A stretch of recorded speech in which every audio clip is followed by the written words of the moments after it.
ਆਸਾ ਮਹੱਲਾ ਪੰਜਵਾ। ਉੱਠ ਵੰਝ ਵਟਾਉੜਿਆ ਤੈ ਕਿਆ ਚਿਰ ਲਾਇਆ।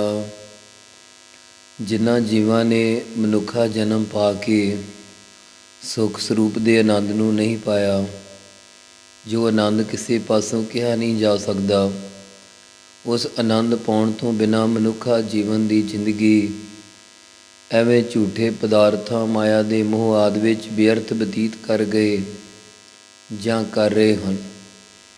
ਉਹਨਾਂ ਦੇ ਤਾਈਂ ਪਾਵਨ ਉਪਦੇਸ਼ ਬਖਸ਼ਦੇ ਹਨ। ਉੱਠ ਵੰਝ ਵਟਾਉੜਿਆ ਤੈ ਕਿਆ ਚਿਰ ਲਾਇਆ।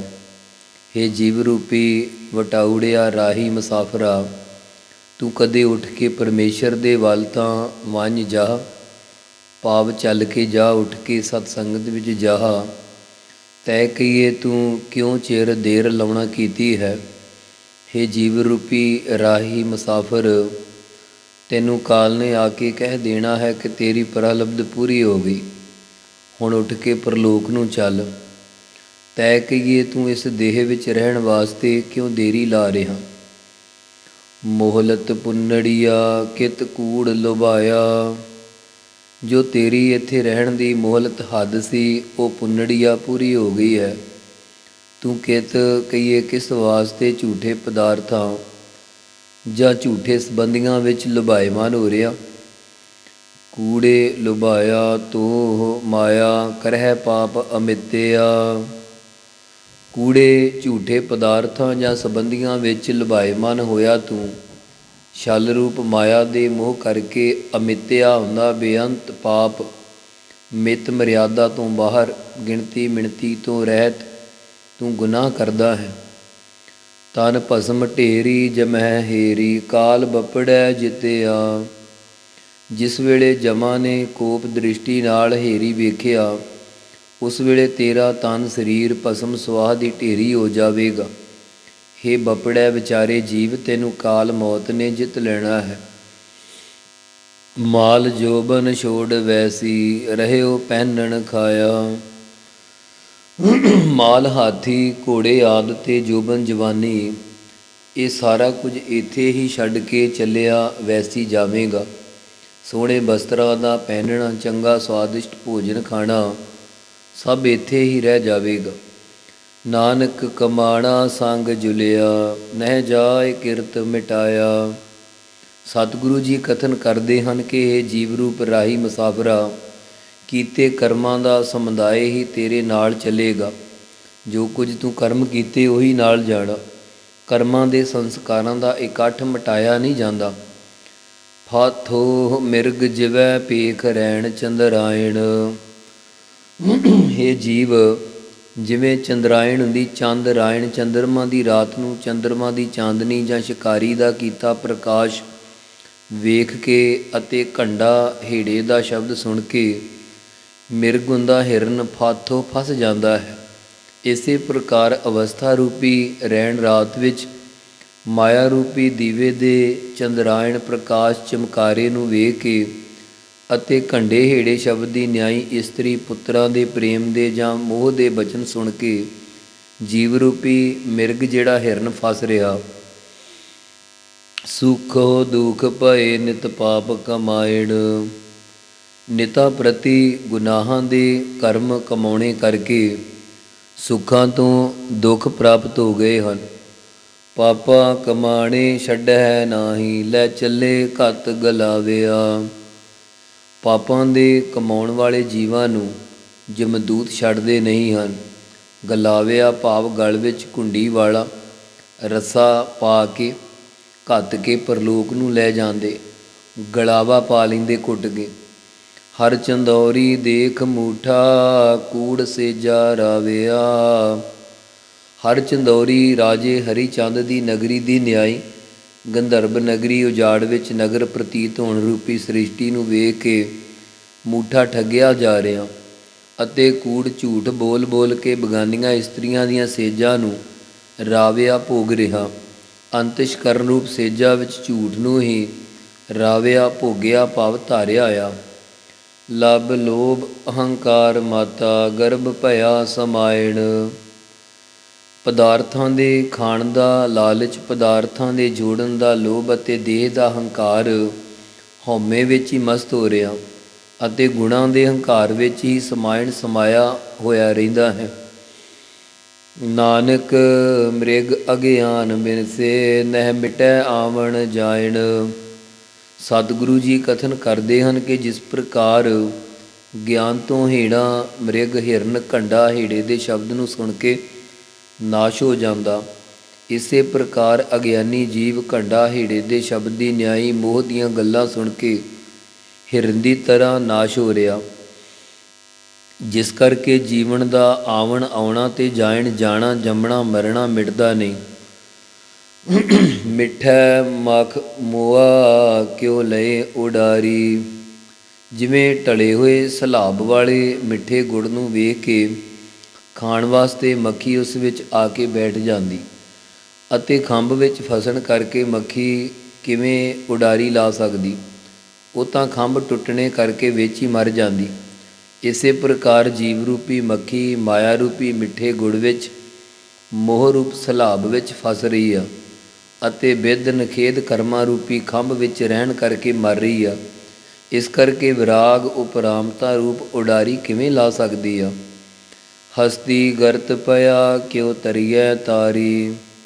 ਜਿਸ ਪ੍ਰਕਾਰ ਸ਼ਿਕਾਰੀ ਲੋਕ ਹਾਥੀ ਨੂੰ ਪਕੜਨ ਵਾਸਤੇ ਵੱਡੇ ਵੱਡੇ ਟੋਏ ਪੁੱਟ ਕੇ ਉੱਪਰ ਨਕਲੀ ਕਾਗਜ਼ ਦੀ ਹਥਣੀ ਬਣਾ ਕੇ ਖੜੀ ਕਰ ਦਿੰਦੇ ਹਨ, ਹਾਥੀ ਕਾਮ ਵਾਸ਼ਨਾ ਕਰਕੇ ਮਸਤ ਹੋਇਆ ਹਥਣੀ ਕੋਲ ਆਉਂਦਾ ਹੀ ਟੋਏ ਵਿੱਚ ਡਿੱਗ ਪੈਂਦਾ ਹੈ, ਉਸ ਵਿੱਚੋਂ ਕਿਵੇਂ ਤਰ ਕੇ ਨਿਕਲ ਸਕਦਾ।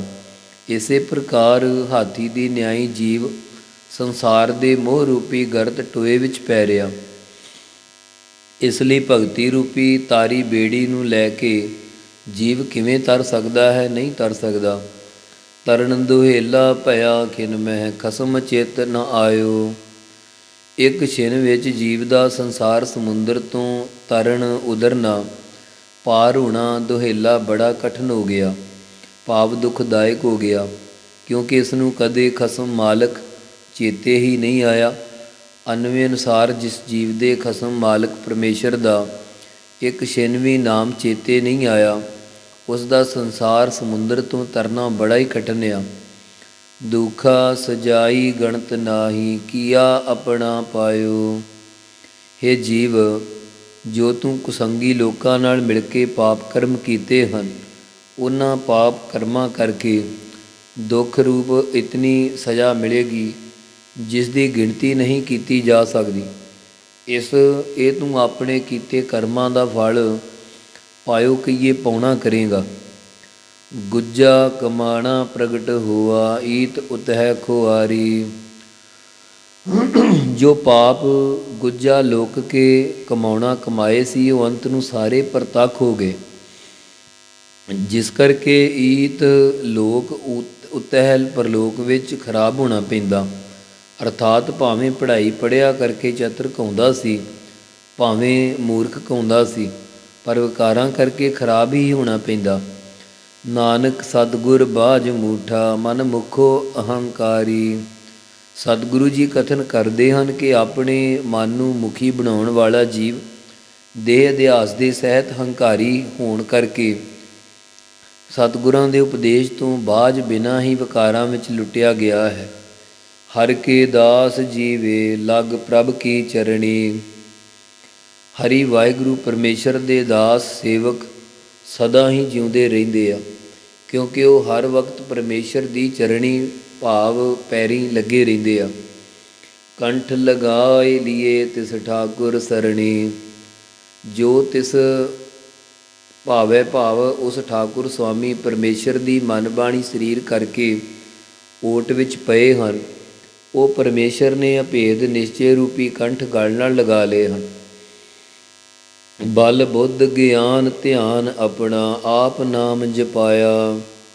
ਜਿਹੜਾ ਇਹ ਆਪਣਾ ਬਲ ਬੁੱਧ ਗਿਆਨ ਧਿਆਨ ਹੈ, ਪਰਮੇਸ਼ਰ ਨੇ ਆਪ ਹੀ ਵਿਵੇਕ ਰੂਪੀ ਬਲ ਜੋਰ ਆਤਮ ਵਿਸ਼ੈਣੀ ਬੁੱਧ ਅਕਲ ਸਰਗੁਣ ਸਰੂਪ ਦਾ ਧਿਆਨ ਤੇ ਆਪਣੇ ਨਿਰਗੁਣ ਸਰੂਪ ਦਾ ਗਿਆਨ ਬਖਸ਼ਿਆ ਹੈ ਅਤੇ ਸਤਿਗੁਰੂ ਨਾਨਕ ਰੂਪ ਹੋ ਕੇ ਆਪ ਹੀ ਆਪਣਾ ਨਾਮ ਜਪਾਉਣਾ ਕੀਤਾ ਹੈ। ਸਾਧ ਸੰਗਤ ਆਪ ਹੋਆ ਆਪ ਜਗਤ ਤਰਾਇਆ। ਉਹ ਵਾਹਿਗੁਰੂ ਆਪ ਹੀ ਸਾਧ ਸੰਗਤ ਰੂਪ ਹੋ ਰਿਹਾ ਤੇ ਆਪ ਹੀ ਸੰਸਾਰ ਸਮੁੰਦਰ ਤੋਂ ਨਾਮ ਜਪਣ ਵਾਲੇ ਗੁਰਮੁਖਾਂ ਨੂੰ ਤਾਰਨਾ ਕਰਦਾ ਹੈ। ਰਾਖ ਲੀਏ ਰਾਖਣ ਹਾਰੈ, ਰਾਖ ਲੀਏ ਰੱਖਣ ਹਾਰੈ, ਸਦਾ ਨਿਰਮਲ ਕਰਨੀ। ਜੋ ਰੱਖਣਹਾਰ ਪਰਮੇਸ਼ਰ ਨੇ ਆਪਣੇ ਜਾਣ ਕੇ ਰੱਖ ਲਏ ਹਨ, ਉਹਨਾਂ ਮਹਾਤਮਾ ਜਨਾਂ ਦੀ ਹਮੇਸ਼ਾ ਹੀ ਨਿਰਮਲ ਉਜਲ ਕਰਨੀ ਕਮਾਈ ਹੈ। ਨਾਨਕ ਨਰਕ ਨ ਜਾਹੇ ਕਬਹੂ, ਹਰ ਸੰਤ ਹਰ ਕੀ ਸਰਣੀ। ਸਤਿਗੁਰੂ ਜੀ ਕਥਨ ਕਰਦੇ ਹਨ ਕਿ ਕਬਹੂ ਤੋਂ ਭਾਵ ਕਦੇ ਵੀ ਨਰਕਾਂ ਵਿੱਚ ਨਹੀਂ ਜਾਂਦੇ। ਜੋ ਹਰੀ ਪਰਮੇਸ਼ਰ ਦੇ ਸੰਤ ਮਹਾਤਮਾ ਜਨ ਪਰਮੇਸ਼ਰ ਦੀ ਸਰਣੀ ਓਟ ਵਿੱਚ ਪਏ ਰਹਿੰਦੇ ਹਨ, ਜੋ ਸੰਤ ਜਨ ਹਰੀ ਹਰ ਪਰਮੇਸ਼ਰ ਦੀ ਸਰਣੀ ਓਟ ਲੈਂਦੇ ਹਨ, ਉਹ ਕਦੇ ਵੀ ਨਰਕ ਵਿੱਚ ਨਹੀਂ ਜਾਂਦੇ, ਕਿਉਂਕਿ ਨਰਕ ਨਾ ਡੀਠੜਿਆ ਸਿਮਰਤ ਨਾਰਾਇਣ। ਆਸਾ ਮਹੱਲਾ ਪੰਜਵਾ। ਸਤਿਗੁਰੂ ਸ੍ਰੀ ਗੁਰੂ ਅਰਜਨ ਦੇਵ ਸਾਹਿਬ ਜੀ ਉਦਮ ਸਹਿਤ ਆਪਣੀ ਆਲਸ ਨੂੰ ਹਟਾਉਣ ਵਾਸਤੇ ਜਿਗਿਆਸੂ ਜਨਾਂ ਨੂੰ ਸਿੱਖਿਆ ਪਾਵਨ ਉਪਦੇਸ਼ ਦਿੰਦੇ ਹਨ। ਵੰਝ ਮੇਰੇ ਆਲਸਾ ਹਰ ਪਾਸ ਬੇਨੰਤੀ।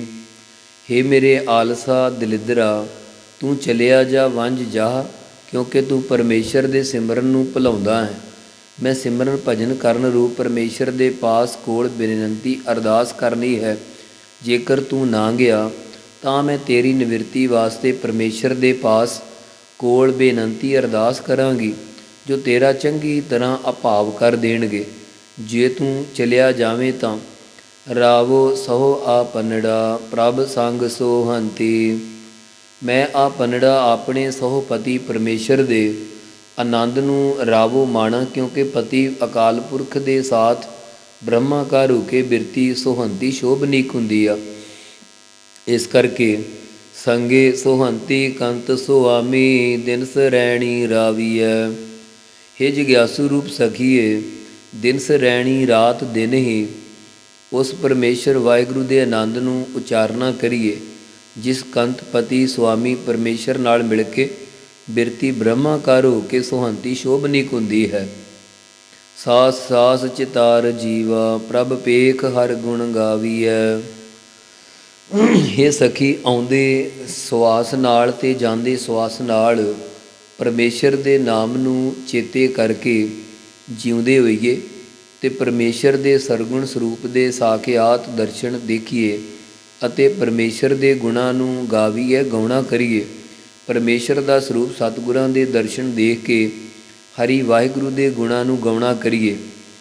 ਬਿਰਹਾ ਲਜਾਇਆ ਦਰਸ ਪਾਇਆ, ਅਮਿਓ ਦ੍ਰਿਸ਼ਟ ਸਿੰਚੰਤੀ। ਜਦੋਂ ਸਤਿਗੁਰਾਂ ਨੇ ਅਮਿਓ ਅੰਮ੍ਰਿਤ ਦ੍ਰਿਸ਼ਟ ਨਦਰ ਸਿੰਚੰਤੀ ਸਿੰਚਣਾ ਭਾਵ ਪਾਉਣਾ ਕੀਤੀ, ਤਾਂ ਅੰਤਰਜਾਮੀ ਪਰਮੇਸ਼ਰ ਦਾ ਦਰਸ ਕਹੀਏ ਦਰਸ਼ਨ ਪਾਉਣੇ ਕਰਕੇ ਬਿਰਹਾ ਵਿਛੋੜਾ ਲਜਾਇਆ ਸ਼ਰਮਿੰਦਾ ਹੋ ਗਿਆ, ਵਿਛੋੜੇ ਦਾ ਅਭਾਵ ਹੋ ਗਿਆ, ਨਾਸ ਹੋ ਗਿਆ। ਬਿਨਵੰਤ ਨਾਨਕ ਮੇਰੀ ਇਸ਼ ਪੁੰਨੀ, ਮਿਲੇ ਜਿਸ ਖੋਜੰਤੀ। ਸਤਿਗੁਰੂ ਜੀ ਬੇਨਤੀ ਪੂਰਵਕ ਕਥਨ ਕਰਦੇ ਹਨ ਕਿ ਸਖੀਓ, ਮੇਰੀ ਭਾਵ ਸਾਡੀ ਇਸ਼ ਚਾਹਨਾ ਪੂਰੀ ਹੋ ਗਈ ਹੈ। ਜਿਸ ਪਰਮੇਸ਼ਰ ਨੂੰ ਸਾਰੀ ਸ੍ਰਿਸ਼ਟੀ ਖੋਜਦੀ ਹੈ, ਉਹ ਪਤੀ ਪਰਮੇਸ਼ਰ ਹੁਣ ਮੈਨੂੰ ਮਿਲ ਗਿਆ ਹੈ। ਨਸ ਵੰਝੋ ਕਿਲ ਵਿਖੋ, ਕਰਤਾ ਘਰ ਆਇਆ। ਜਿਵੇਂ ਜਿਸ ਰਾਣੀ ਦੇ ਘਰ ਵਿੱਚ ਬਾਦਸ਼ਾਹ ਆ ਜਾਵੇ, ਉਸ ਦਾ ਸੁਹਾਗ ਭਾਗ ਬਣ ਜਾਂਦਾ ਹੈ। ਜਿਹੜੇ ਰਾਣੀ ਦੇ ਨਾਲ ਵੈਰ ਕਰਨ ਵਾਲੇ ਹੁੰਦੇ ਹਨ, ਉਹਨਾਂ ਨੂੰ ਰਾਣੀ ਕਹਿੰਦੀ ਹੈ ਕਿ ਮੇਰੇ ਕੋਲੋਂ ਚਲੇ ਜਾਓ, ਨਹੀਂ ਤਾਂ ਮੇਰਾ ਪਤੀ ਤੁਹਾਡੇ ਤਾਈਂ ਦੰਡ ਦੇਵੇਗਾ। ਇਸੇ ਪ੍ਰਕਾਰ ਆਵਾਸ ਬਿਰਤੀ ਕਹਿੰਦੀ ਹੈ ਕਿ ਇਹ 4 ਪ੍ਰਕਾਰ ਦੇ ਕਿਲ ਵਿਖੋ ਪਾਪੋ, ਤੁਸੀਂ ਮੇਰੇ ਕੋਲੋਂ ਨੱਸ ਜੋ, ਭੱਜ ਜੋ, ਦੌੜ ਜਾਵੋ, ਕਿਉਂਕਿ ਮੇਰੇ ਹਿਰਦੇ ਰੂਪੀ ਘਰ ਵਿੱਚ ਪਤੀ ਅਕਾਲ ਪੁਰਖ ਪ੍ਰਗਟ ਹੋ ਆਇਆ ਹੈ। ਦੂਤਹਿ ਦਹਿਨ ਪਿਆ, ਗੋਵਿੰਦ ਪ੍ਰਗਟਾਇਆ। ਇਸ ਪ੍ਰਕਾਰ ਪੰਜੇ ਦੂਤਾਂ ਕਾਮ, ਕ੍ਰੋਧ, ਲੋਭ, ਮੋਹ, ਹੰਕਾਰ ਦਾ ਬ੍ਰਹਮ ਅਭਿਆਸ ਰੂਪੀ ਅਗਨੀ ਵਿੱਚ ਦਹਿਨ ਸੜਨਾ ਹੋਇਆ। ਜਦੋਂ ਗੋ ਪ੍ਰਿਥਵੀ ਦੀ ਵਿੰਦ ਰੱਖਿਆ ਕਰਨ ਵਾਲੇ ਪਤੀ ਪਰਮੇਸ਼ਰ ਹਿਰਦੇ ਵਿੱਚ ਪ੍ਰਗਟ ਹੋ ਆਇਆ। ਪ੍ਰਗਟੇ ਗੋਪਾਲ ਗੋਬਿੰਦ ਲਾਲਨ, ਸਾਧ ਸੰਗ ਵਖਾਣਿਆ। ਜਦੋਂ ਸਾਧ ਸੰਗਤ ਸ੍ਰੇਸ਼ਟ ਜਨਾਂ ਦੀ ਸੰਗਤ ਵਿੱਚ ਮਿਲ ਕੇ ਪਰਮੇਸ਼ਰ ਦਾ ਜਸ ਕਥਨ ਕੀਤਾ ਤਾਂ ਗੋਪਾਲ ਗੋ ਪ੍ਰਿਥਵੀ ਦੇ ਪਾਲ ਪਾਲਕ ਪਰਮੇਸ਼ਰ, ਗੋਬਿੰਦ ਦੇ ਗੋ ਇੰਦਰੀਆਂ ਦੇ ਪ੍ਰਕਾਸ਼ਕ ਚੇਤਨ ਲਾਲਨ ਪਿਆਰਾ ਪਰਮੇਸ਼ਰ ਆ ਕੇ ਹਿਰਦੇ ਵਿੱਚ ਪ੍ਰਗਟ ਹੋ ਗਿਆ। ਆਚਰਜ ਡੀਠਾ ਅਮਿਓ ਬੂਠਾ ਗੁਰ ਪ੍ਰਸਾਦੀ ਜਾਣਿਆ। ਜਦੋਂ ਹਿਰਦੇ ਵਿੱਚ ਪਰਮੇਸ਼ਰ ਦਾ ਅੰਮ੍ਰਿਤ ਨਾਮ ਵਸ ਗਿਆ ਤਾਂ ਅਸਚਰਜ ਸਰੂਪ ਬ੍ਰਹਮ ਨੂੰ ਡੀਠਾ ਵੇਖ ਲਿਆ, ਪਰੰਤੂ ਇਹ ਗੁਰ ਪ੍ਰਸਾਦੀ ਸਤਿਗੁਰਾਂ ਦੀ ਕਿਰਪਾ ਕਰਕੇ ਜਾਣਨਾ ਕੀਤਾ ਹੈ। ਮਨ ਸਾਤੇ ਆਈ ਵੱਜੀ ਵਧਾਈ ਨਹਿ ਅੰਤ ਜਾਈ ਪਾਇਆ। ਪਰਮੇਸ਼ਰ ਦਾ ਜਸ ਗਾਉਣ ਕਰਕੇ ਜਿਸ ਹਿਰਦੇ ਵਿੱਚੋਂ ਸਾਰੀਆਂ ਵਾਸ਼ਨਾਵਾਂ ਖੈ ਹੋਣ ਰੂਪ ਸ਼ਾਂਤੀ ਆ ਕੇ ਪ੍ਰਾਪਤ ਹੋ ਗਈ ਅਤੇ ਮਨ ਵਿੱਚ ਵਧਾਈ ਖੁਸ਼ੀ ਵੱਜ ਗਈ ਪ੍ਰਗਟ ਹੋ ਆਈ, ਜਿਸ ਦਾ ਅੰਤ ਨਹੀਂ ਪਾਇਆ ਜਾਂਦਾ। ਉਸ ਵਾਹਿਗੁਰੂ ਦੇ ਗੁਣਾਂ ਦਾ ਅੰਤ ਨਹੀਂ ਪਾਇਆ ਜਾ ਸਕਦਾ। ਬਿਨਵੰਤ ਨਾਨਕ ਸੁਖ ਸਹਿਜ ਮੇਲਾ ਪ੍ਰਭੂ ਆਪ ਬਣਾਇਆ। ਸਤਿਗੁਰੂ ਜੀ ਬੇਨਤੀ ਪੂਰਵਕ ਕਥਨ ਕਰਦੇ ਹਨ ਕਿ ਜਦੋਂ ਗਿਆਨ ਸਰੂਪ ਦਾ ਆਨੰਦ ਦੇ ਸਹਿਤ ਮੇਲਾ ਮਿਲਾਪ ਹੋਇਆ, ਜਦੋਂ ਮਾਨ ਅਪਮਾਨ ਤੋਂ ਸਹਿਜ ਅਵਸਥਾ ਵਿੱਚ ਹੋ ਗਏ ਤਾਂ ਸੁਖ ਸਰੂਪ ਦਾ ਮੇਲਾ ਮਿਲਾਪ ਪਰਮੇਸ਼ਰ ਨੇ ਆਪ ਗੁਰੂ ਸਰੂਪ ਧਾਰ ਕੇ ਬਣਾ ਦਿੱਤਾ, ਭਾਵ ਜੀਵ ਇਸ ਦੀ ਏਕਤਾ ਕਰ ਦਿੱਤੀ। ਨਰਕ ਨ ਡੀਠੜਿਆ ਸਿਮਰਤ ਨਾਰਾਇਣ। ਜੋ ਜਗਿਆਸੂ ਜਨ ਨਰਾਂ ਦੇ ਆਇਣ ਘਰ ਪਰਮੇਸ਼ਰ ਦਾ ਨਾਮ ਸਿਮਰਦੇ ਹਨ, ਉਹ ਪੁਰਖ ਨਰਕ ਨੂੰ ਨਹੀਂ ਡੀਠੜਿਆ ਵੇਖਣਾ ਕਰਨਗੇ। ਪਾਤਸ਼ਾਹ ਫਰਮਾਉਂਦੇ ਹਨ ਕਿ ਮੈਂ ਮੂਰਖ ਕੀ ਕੇਤਕ ਬਾਤ ਹੈ, ਕੋਟ ਪਰਾਧੀ ਤਰਿਆਰੇ। ਗੁਰ ਨਾਨਕ ਜਿਨ ਸੁਣਿਆ ਪੇਖਿਆ, ਸੇ ਫਿਰ ਗਰਭਾਸ ਨਾ ਪਰਿਆਰੇ। ਸਤਿਗੁਰੂ ਅੱਗੇ ਕਿਰਪਾ ਕਰਦੇ ਆ ਲੜੀਵਾਰ ਵਿਚਾਰ ਦੇ ਵਿੱਚ, ਜੈ ਜੈ ਧਰਮ ਕਰੇ ਦੂਤ ਭਏ ਭਲਾਇਣ। ਉਹਨਾਂ ਪਿਆਰੇ ਜਗਿਆਸੂ ਜਨਾਂ ਦੀ ਧਰਮ ਰਾਜਾ ਵੀ ਜੈ ਜੈਕਾਰ ਕਰ ਰਿਹਾ ਹੈ, ਸ਼ੋਭਾ ਕਰ ਰਿਹਾ ਹੈ।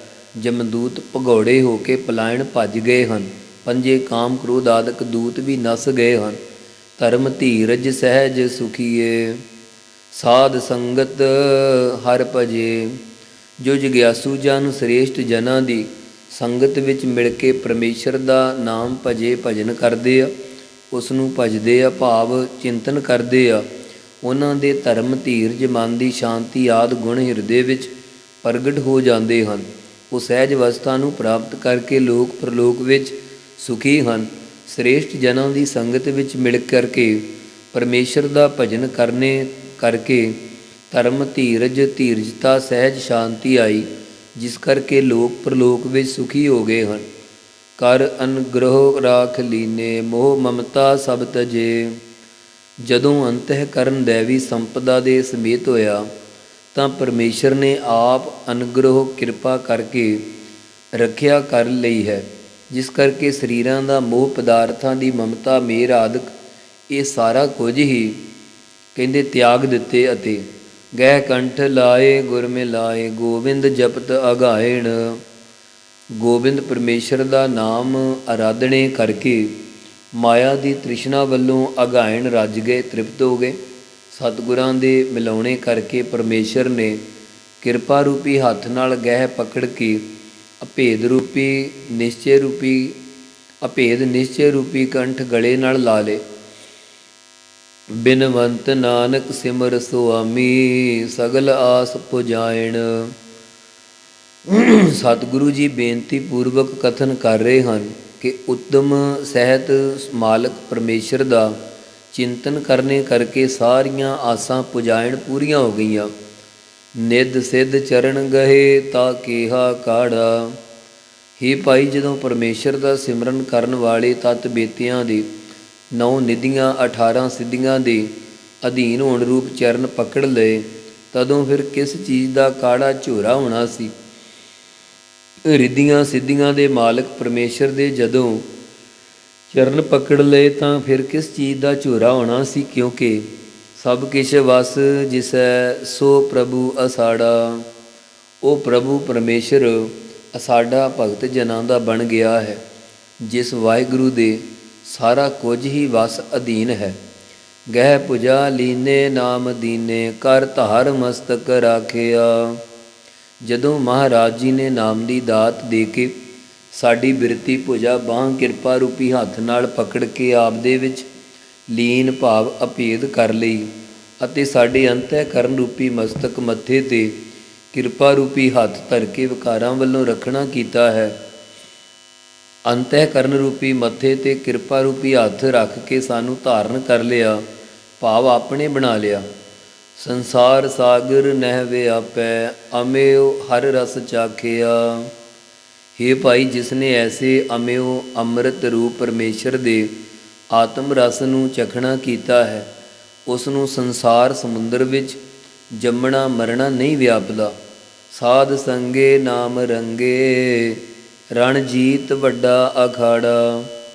ਜਿਸ ਦਾ ਚਿੱਤ ਸਾਧ ਸੰਗਤ ਵਿੱਚ ਮਿਲ ਕਰਕੇ ਪਰਮੇਸ਼ਰ ਦੇ ਨਾਮ ਵਿੱਚ ਰੰਗਿਆ ਗਿਆ ਹੈ, ਉਸਨੇ ਕਾਮ ਕ੍ਰੋਧ ਆਦਿਕਾਂ ਨਾਲ ਯੁੱਧ ਕਰਕੇ ਵੱਡੇ ਅਖਾੜੇ ਦੀ ਨਿਆਈ ਸੰਸਾਰ ਨੂੰ ਜਿੱਤ ਲਿਆ ਹੈ।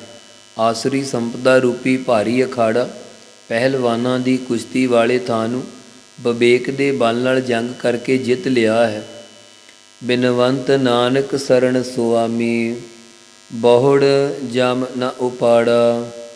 ਸਤਿਗੁਰੂ ਜੀ ਬਿਨਵੰਤ ਕਹੀਏ ਬੇਨਤੀ ਪੂਰਵਕ ਕਥਨ ਕਰ ਰਹੇ ਹਨ ਕਿ ਜਿਸ ਨੇ ਸੁਆਮੀ ਮਾਲਕ ਪਰਮੇਸ਼ਰ ਦੀ ਸਰਣ ਓਟ ਗ੍ਰਹਿਣ ਕੀਤੀ ਹੈ, ਜਮਦੂਤ ਬਹੁੜ ਫਿਰ ਉਸ ਦੇ ਸਥੂਲ ਸਰੀਰ 'ਚੋਂ ਸੂਖਮ ਸਰੀਰ ਨੂੰ ਨਹੀਂ ਉਖਾੜਦਾ ਨਹੀਂ ਮਾਰਦਾ, ਭਾਵ ਜੰਮਣਾ ਮਰਨਾ ਦੋਵੇਂ ਨਹੀਂ ਰਹਿੰਦੇ। ਬਿਨਵੰਤ ਨਾਨਕ ਸਰਣ ਸੁਆਮੀ, ਬਹੁੜ ਜਮ ਨ ਉਪਾੜਾ। ਵਾਹਿਗੁਰੂ ਵਾਹਿਗੁਰੂ ਵਾਹਿਗੁਰੂ ਵਾਹਿਗੁਰੂ ਵਾਹਿਗੁਰੂ ਵਾਹਿਗੁਰੂ ਵਾਹਿਗੁਰੂ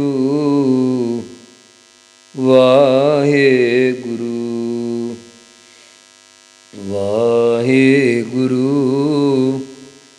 ਵਾਹਿਗੁਰੂ ਵਾਹਿਗੁਰੂ ਵਾਹਿਗੁਰੂ। ਵਾਹਿਗੁਰੂ ਜੀ ਕਾ ਖਾਲਸਾ, ਵਾਹਿਗੁਰੂ ਜੀ ਕੀ ਫਤਿਹ।